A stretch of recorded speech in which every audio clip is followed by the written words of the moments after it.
Hola, hola, ¿qué tal? La madre del fundador de Al Qaeda, Osama Bin Laden, declaró hace poco que su hijo era bueno y gentil hasta que conoció a unas personas que le lavaron el cerebro. Las palabras de una madre no son las más objetivas, pero relanzan un antiguo debate sobre la conducta criminal. Para algunos investigadores de comienzo del siglo pasado, el hombre podía nacer con una tendencia hacia la maldad a causa de alteraciones genéticas. Hoy hay quienes se van al otro extremo y culpan a la sociedad de cualquier mala conducta del individuo. ¿Qué piensan actualmente los psiquiatras y científicos que estudian la mente humana? ¿Qué pueden tener en común Jack el Destripador, Adolfo Hitler y Osama Bin Laden? Veamos cómo estos tres criminales que en su tiempo aterrorizaron al mundo podrían tener un mismo tipo de perfil psicológico. En una entrevista para el diario inglés The Guardian, la madre del que fuera el hombre más buscado y temido del mundo, Osama Bin Laden, líder del grupo terrorista Al Qaeda y autor intelectual del atentado contra las Torres Gemelas de Nueva York en el 2001, afirmó que su hijo era un buen muchacho hasta que alguien le lavó el cerebro cuando era estudiante universitario. Yo siempre le dije que se alejara de ellos, y él nunca me confesó lo que estaba haciendo, porque me amaba mucho. Estas declaraciones han relanzado el debate sobre la posible naturaleza criminal del ser humano. Es decir, ¿nacemos buenos y la sociedad nos vuelve criminales? ¿O podemos nacer con tendencias criminales que la sociedad luego corrige? Are criminals born? Or are they formed? Psychopaths are convinced that there's nothing wrong with them, so these men are virtually impossible to study. Yet you have found a way in near-perfect laboratory conditions. Hello, ladies. La pregunta flota en el ambiente de la psicología criminal desde hace más de 100 años. Está claro que para la madre de Bin Laden fueron las malas compañías las que corrompieron la bondad del espíritu de su hijo. Para la ciencia, este aún es un debate abierto. Conversamos sobre este y otros temas afines con el psicólogo e investigador Alejandro Ferreiros. Y no me sorprende que la madre de Bin Laden hable bien de su hijo y lo defienda, ¿no? Sería sorprendente casi que no lo hiciera. Más bien lo sorprendente es que se le pregunte a la señora, como si el juicio de la señora tuviese algún valor más allá del emocional. Haciendo un poco de historia, diremos que el pensador suizo Jean-Jacques Rousseau postuló a mediados del siglo XVIII que el hombre es bueno por naturaleza, es la sociedad la que lo corrompe. Esta corriente de pensamiento ha influenciado a políticos e intelectuales hasta nuestros días.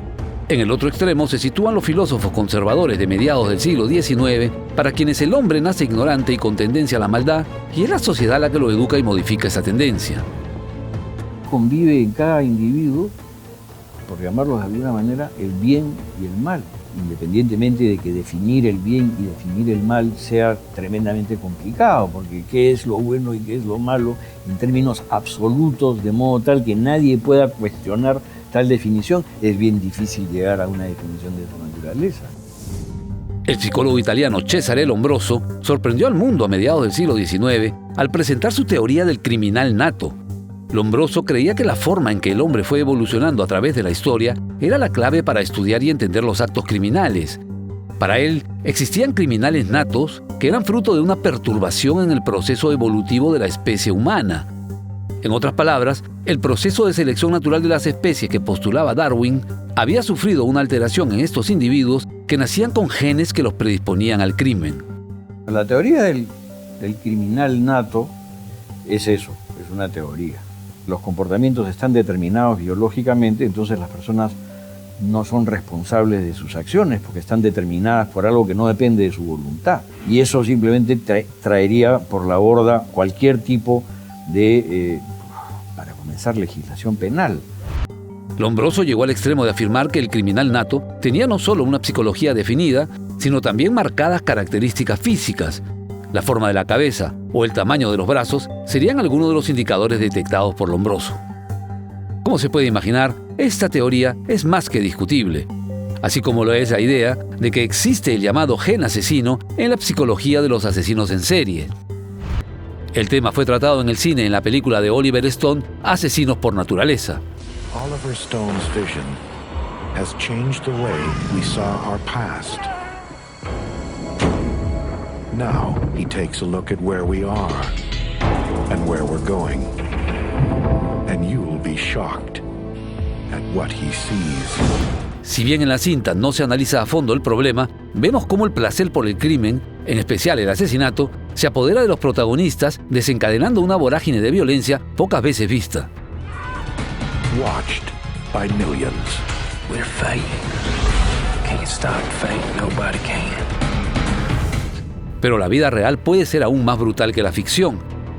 ¿Qué pudo haber motivado la locura sanguinaria de Adolfo Hitler para instigar un holocausto que mató a cerca de 6 millones de personas y llevar al mundo al borde de la barbarie? Científicamente nunca lo sabremos, pero las evidencias apuntan a una mente enferma y podrida por el odio.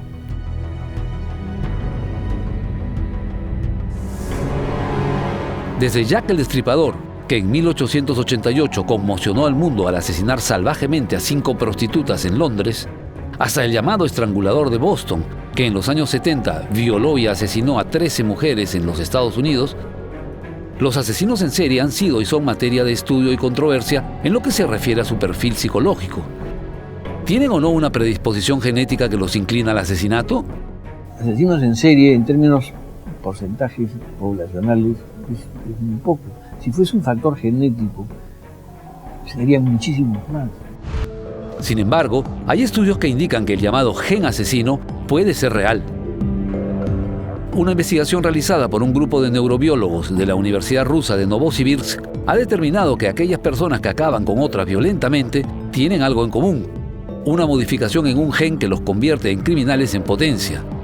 Los investigadores han logrado determinar que una variante del gen receptor de la dopamina, conocido como D4, es el responsable de que una persona pase de ser pacífica a tener inclinaciones violentas. Este podría ser el origen de los asesinos en serie. La investigación fue realizada en 150 criminales rusos, 85 de los cuales habían sido condenados por asesinato y 65 por lesiones graves. Tras los análisis genéticos, se estableció que todos ellos tenían alterado este gen receptor de la dopamina. Se origina en una investigación donde se intenta establecer una conexión entre el trastorno de déficit de atención e hiperactividad con el comportamiento criminal, y a la conclusión a la que llegan es que el comportamiento criminal es independiente del trastorno de déficit de atención e hiperactividad, a pesar de que ambos cuadros comparten un mismo gen. Pero de ahí a concluir que ese gen es el responsable de la criminalidad es pues una interpretación completamente arbitraria. Si bien el debate sigue abierto, como ya hemos dicho, hay que tener en cuenta algo que es muy claro y nos puede ayudar a controlar nuestra conducta y, ¿por qué no?, a entender mejor la psicología de las mentes criminales. Todas las personas van a tener actitudes violentas. La violencia no es patrimonio de unos cuantos genes. La violencia es una parte constitutiva de nuestro sistema nervioso central, de nuestro funcionamiento, de nuestro organismo en general. No está de más un último consejo. Antes de reaccionar violentamente, respire profundo, trate de poner la mente en blanco y recuerde que un instante de paz puede evitarle una vida de problemas.